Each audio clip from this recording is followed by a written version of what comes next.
আসসালামু আলাইকুম রহমতুল্লাহি ওবারাকাতু। যে কারণে বান্দাকে আল্লাহ তাআলা এবং জিব্রাইল এবং দুনিয়া ও আসমানবাসী ভালোবাসেন। হযরতে আবু হুরায়রা রাদিয়াল্লাহু তাআলা আনহু থেকে বর্ণিত, তিনি বলেন, নবী করিম সাল্লাল্লাহু আলাইহি ওয়াসাল্লাম ইরশাদ করেন, আল্লাহ তাআলা যখন কোনো বান্দাকে ভালোবাসেন তখন জিব্রাইল আলাইহিস সালাম কে বলেন, নিশ্চয়ই আল্লাহ তাআলা অমুক ব্যক্তিকে ভালোবাসেন, সুতরাং তুমিও তাকে ভালোবাসো। তখন জিব্রাইল আলাইহিস সালামও তাকে ভালোবাসেন। এরপর জিব্রাইল আলাইহিস সালাম আসমানের অধিবাসীদেরকে ডেকে বলেন, আল্লাহ অমুক ব্যক্তিকে ভালোবাসেন, সুতরাং তোমরাও তাকে ভালোবাসো। তখন আসমানের অধিবাসীগণও তাকে ভালোবাসতে থাকেন। অতঃপর পৃথিবীতেও তার মর্তবা বৃদ্ধি করা হয়। তখন পৃথিবীবাসীও তাকে ভালোবাসতে থাকেন। আলোচ্য হাদিস দ্বারা প্রতীয়মান হয় যে মানুষের ভালোবাসা পাওয়ার জন্যও আল্লাহর সাথে সম্পর্ক গড়ে তোলা শর্ত। কেননা এই হাদিসে খুব পরিষ্কারভাবেই বলা হয়েছে যে আল্লাহ যখন কাউকে ভালোবাসেন তখন গোটা দুনিয়াবাসীও তাকে ভালোবাসে, আর আল্লাহ যখন কাউকে ঘৃণা করেন তখন দুনিয়ার সকলেই তাকে ঘৃণা করতে থাকে। আল্লাহর ভালোবাসা পেতে হলে ওলি হতে হবে।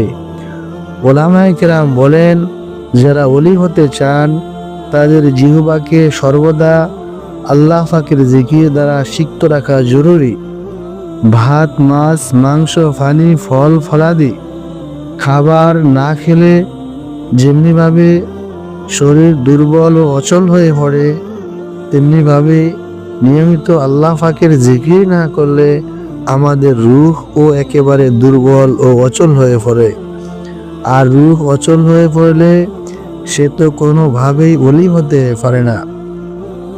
পাকিস্তানের শাইখুল হাদিস মুফতি জাফর আহমদ দামাত বারকাতু বলেন, আল্লাহ পাকের জিকির হচ্ছে গাড়ির পেট্রোল স্রোত, অর্থাৎ পেট্রোল ছাড়া যেমন গাড়ি চলতে পারে না বরং সম্পূর্ণ অচল, তেমনিভাবে আল্লাহ পাকের জিকির ছাড়াও কোনো মানুষ আল্লাহর ওলি হতে পারে না, বরং রূহ তখন সম্পূর্ণ অচল হয়ে পড়ে।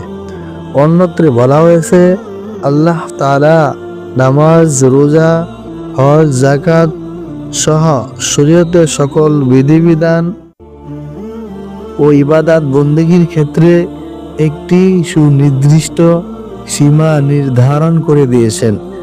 যেমন নির্দিষ্ট মাসে রোজা রাখা, নির্দিষ্ট সময়ে কোরবানি করা, নির্দিষ্ট পরিমাণ মাল হলে যাকাত দেওয়া, নির্দিষ্ট সময়ে নামাজ পড়া, নির্দিষ্ট পরিমাণ মাল হলে হজ করা, নির্দিষ্ট পরিমাণ মাল হলে কোরবানি করা ইত্যাদি।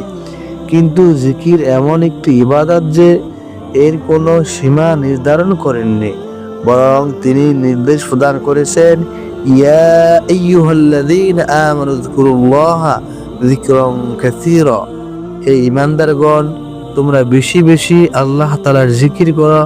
সূরা আহজাব আয়াত নাম্বার 40। আর কত বেশি পরিমাণে আল্লাহ পাকের জিকির করতে হবে এই সম্পর্কে নবী করিম সাল্লাল্লাহু আলাইহি ওয়াসাল্লাম বলেন, আকসিরু যিকরাল্লাহি হাত্তা ইয়াকুলু মাজনুন, তোমরা এত বেশি পরিমাণে আল্লাহ পাকের জিকির করো যেন লোকেরা তোমাদের পাগল বলে। আহমদ শরীফ।